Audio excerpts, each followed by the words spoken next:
দেশনেত্রী বেগম খালেদা জিয়া বলেছিল একটা না দুটো পদ্মা সেতু হবে। এই সরকারের সময় এই সেতু শুরু এবং শেষ করতে হবে।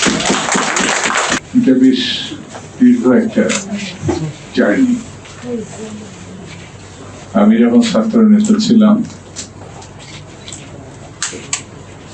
সেই সময় থেকেই আমাদের কুষ্টিয়ার বৃহত্তম কুষ্টিয়ার নেতৃবৃন্দ, সামাজিক সংগঠনের নেতৃবৃন্দ সেই সময় থেকে আলোচনা করছে। আপনার নেতৃবৃন্দ মানে ওই অঞ্চলে যারা আছেন, এই অঞ্চলেও আছেন। রূপায়ণ lake castle, welcome to the land of piece.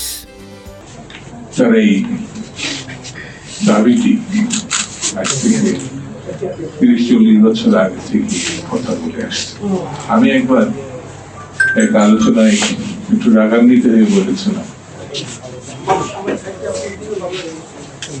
Bridge যদি না করতে পারেন তাহলে আমাদের অনুমতি দিয়ে দেন, আমরা কলকাতায় যাব। কারণ 47-এ যখন পাকিস্তান হয়েছে তার আগে আমাদের পিতা বা আমাদের পূর্বসূরীরা 3 থেকে 3.5 ঘন্টায় চুয়াডাঙ্গা থেকে ক্যালকাটা ইউনিভার্সিটি বাড়ির ভাত খেয়ে ক্লাস করত।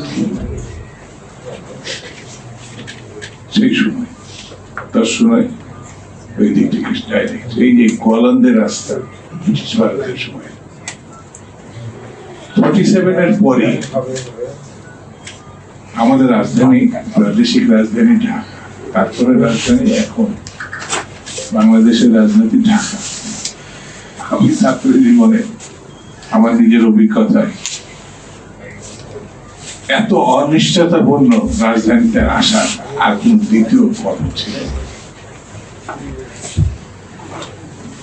যখন এই পথটা, আর আব্দুল আলিম সাহেবের গান আপনাদের মনে আছে কিনা, পথটা ঢেউরে বিশাল ঢেউ অতিক্রম করে ফেরি আকাশে উঠতে আবার থপ করে পড়ত, মানে নিচেরটা ফেটে যায় কিনা, সেই পথটা তো এখন নাই।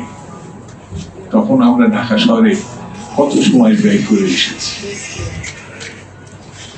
অনেক সেতু হয়েছে, এই যে প্রথম সেতু হয়েছে, এখন আমরা দ্বিতীয় সেতুর কথা বলছি। আমি চিনেই গেছিলাম এক নদীর উপর যে কত সেতু আছে, না দেখলে আমি বুঝতাম না। অর্থাৎ যোগাযোগটা হচ্ছে রাষ্ট্রের উন্নয়নের সঙ্গে, শিক্ষা, সংস্কৃতি, ব্যবসা, বাণিজ্য, মানুষের হৃদ্যতা। একটা সেতু কতভাবে ভূমিকা পালন করে। এই যে আমাদের পদ্মা সেতু যেটা হয়েছে, বিএনপির তো দুটো দাবি। দেশনেত্রী বেগম খালেদা জিয়া বলেছিল একটা না দুটো পদ্মা সেতু হবে। এটা আপনাদের স্মরণে আছে কিনা আমার জানা নেই। এটা বিএনপির দাবি, বিএনপির রাজনীতি। আমাদের দেশনেত্রী আজকে আমাদের মাঝে নেয়, আল্লাহ তার বিজনেস করে দোয়া করি তিনি এটা বলে গেছেন। হাবিব সভাপতির বক্তৃতা করতে গিয়ে যেটা বললেন, এটা যেন সত্যি করতে হবে। এই সরকারের সময় এই সেতু শুরু এবং শেষ করতে হবে।